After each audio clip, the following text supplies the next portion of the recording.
LinkedIn is forging ahead again with deeper measurement insights into your ads. Will you like what you see? Let's find out on this week's episode of the LinkedIn Ads Show.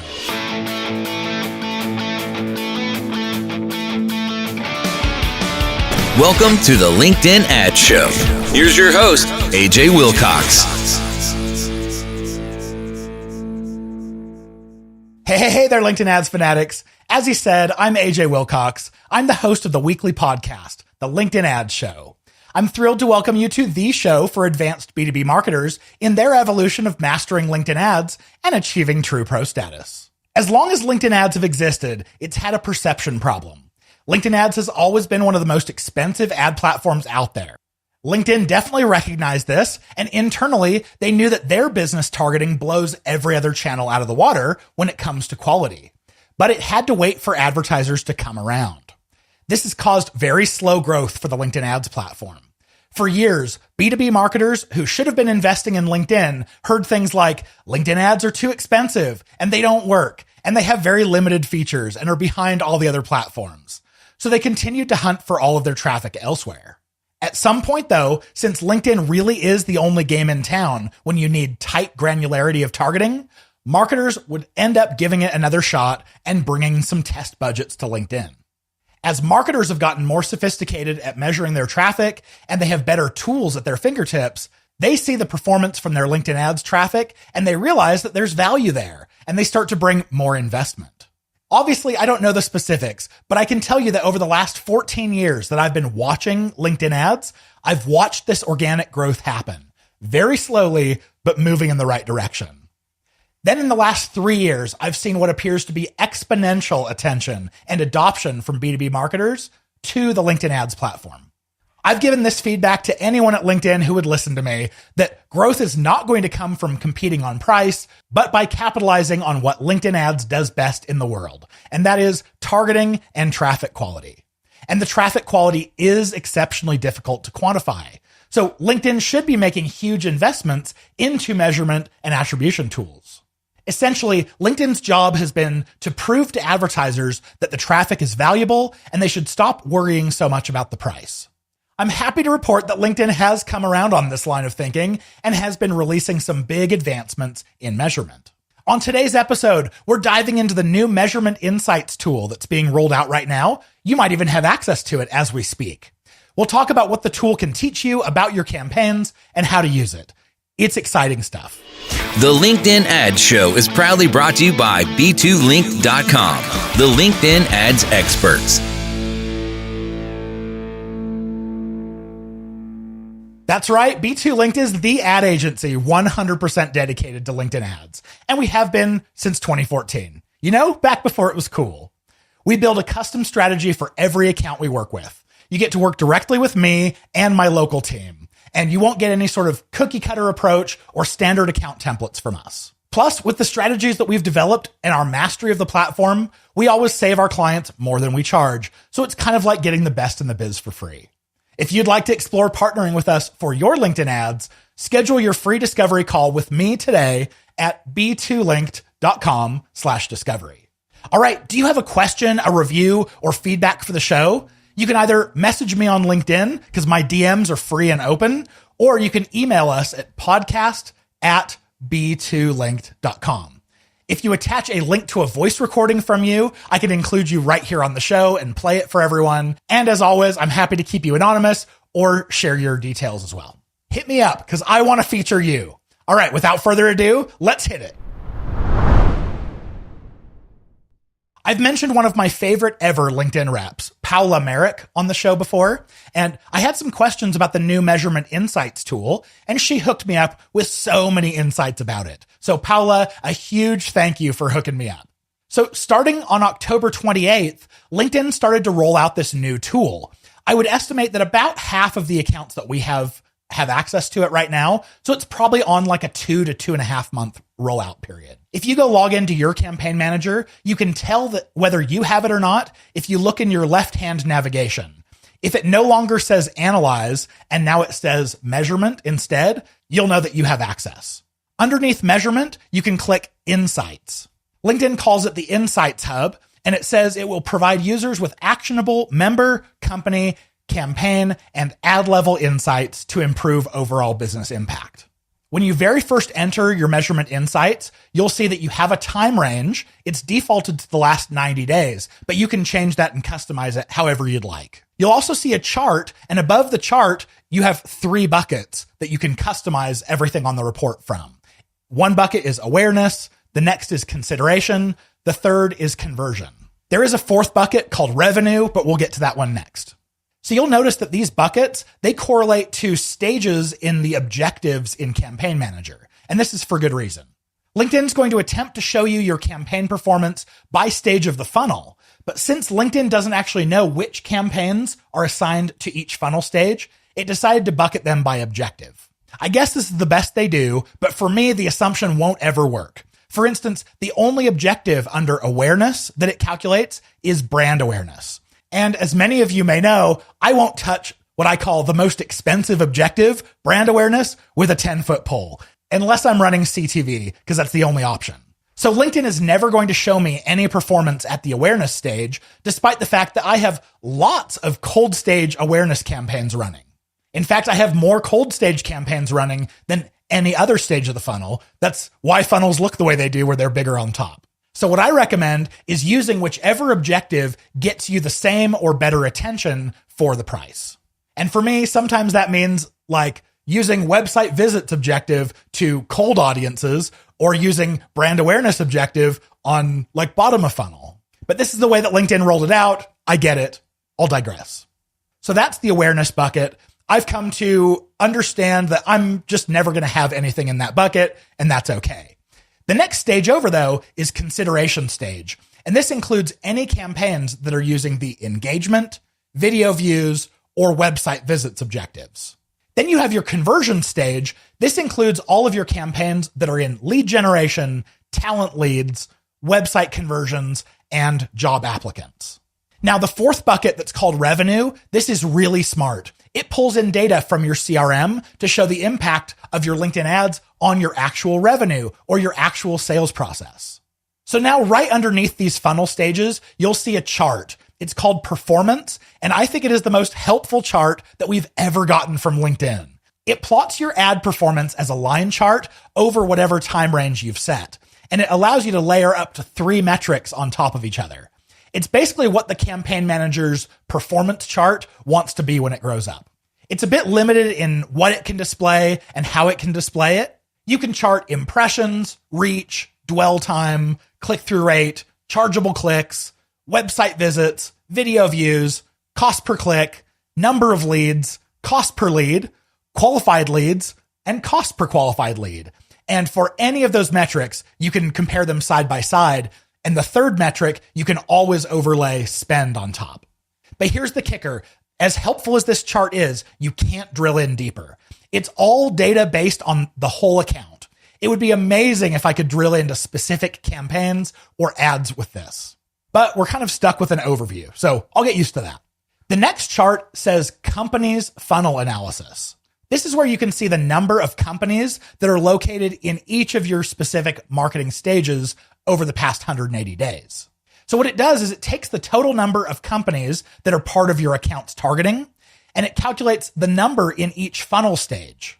So this breaks your companies down by the same funnel, but it's a different definition. So pay close attention here. We have the same awareness, consideration, and leads, but now rather than relying on the companies that are being targeted in each of your objectives, now LinkedIn is actually applying some intelligence in understanding which of these companies should fit in your awareness, meaning they haven't really engaged with you yet, which ones are sitting under consideration, meaning they've engaged with you a good bit, and then which one are leads. And you will have the same company oftentimes being targeted in multiple stages of your funnel. LinkedIn understands this. So each company is actually being calculated once across the funnel based on the employee's actions at the lowest step of the funnel. So let's say, for instance, that you're reaching Sherry in marketing at one company, and then at the same company, you're also reaching Debbie. If Sherry hasn't engaged yet, she would still be under awareness, and Debbie has engaged with your ads, so she might be under consideration. So LinkedIn's only going to show us that same company once across the stages. So they're going to put the entire company under consideration because one of their employees has been engaging. Plus, it'll also add into the chart here qualified leads, opportunities, and closed won if you've connected your CRM to it. And the definition that LinkedIn uses for awareness here, I really like, as opposed to the definition before by objective. It's tallying these companies by the interactions that they're doing that actually make sense. And I'm certain it's using AI to do this, which is great. We don't need humans behind the scenes tallying these up and putting them in different columns. AI can do that just fine. The third chart down, this is called top performing audiences. And right underneath it, it says, understand which members and companies are engaging with your marketing efforts. It's using AI to find specific segments of your targeting that are performing better than others. And there's a toggle there. You can choose between if you want to see information about individuals or companies. It defaults to individuals and it calls this members attributes. In the account that I'm looking at, it suggested two seniorities that were performing particularly well in both phases of the funnel, the consideration and conversion stages.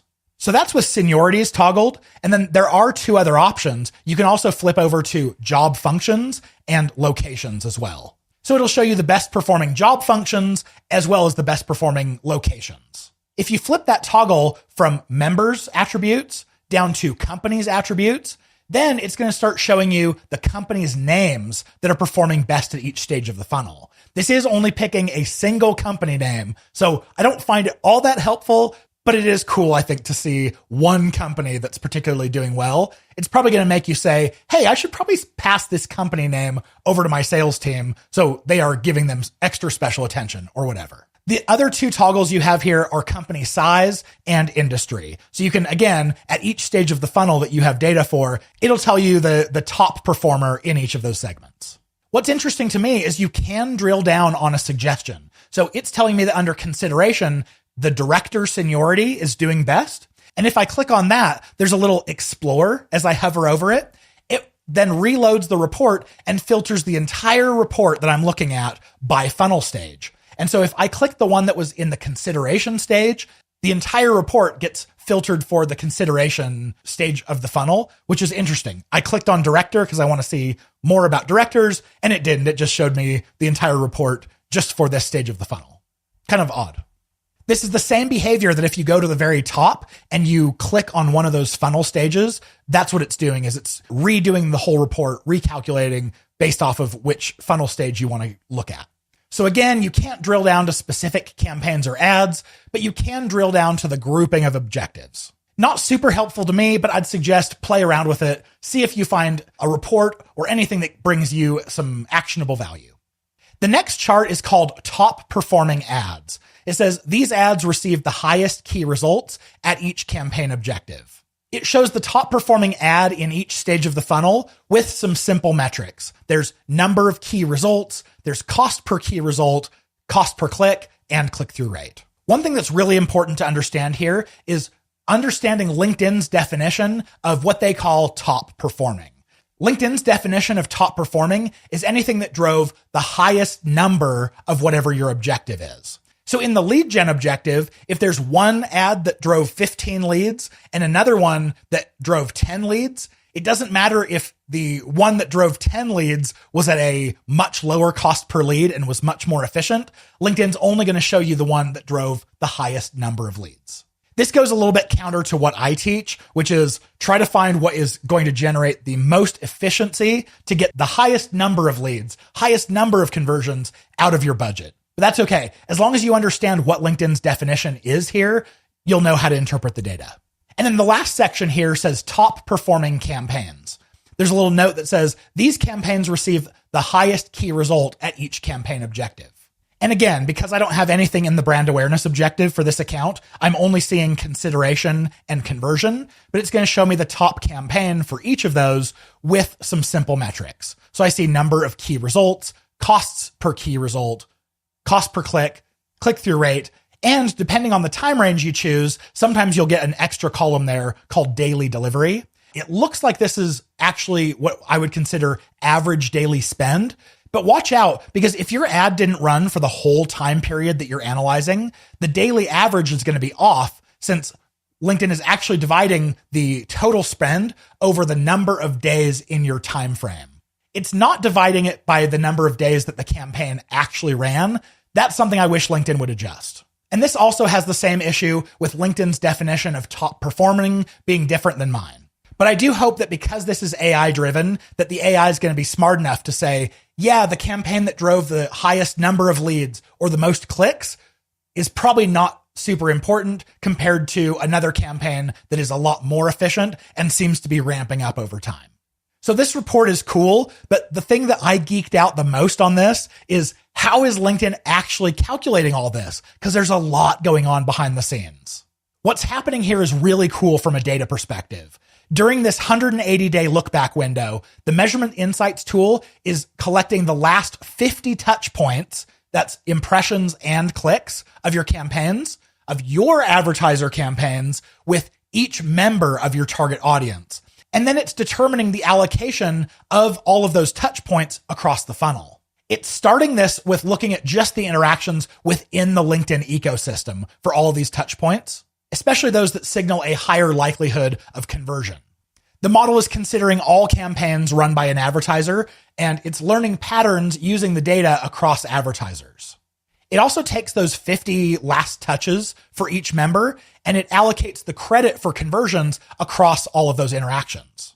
It's analyzing by things like your campaign type, your objective, the number of days before conversion actually occurred, your member data, including what company they represent, and your advertiser data, including the company. Every advertiser is probably going to have a different attribution model that they care about. So LinkedIn's model is specific just to the data available on LinkedIn. So you can continue to use whatever attribution you are using and modeling on your side.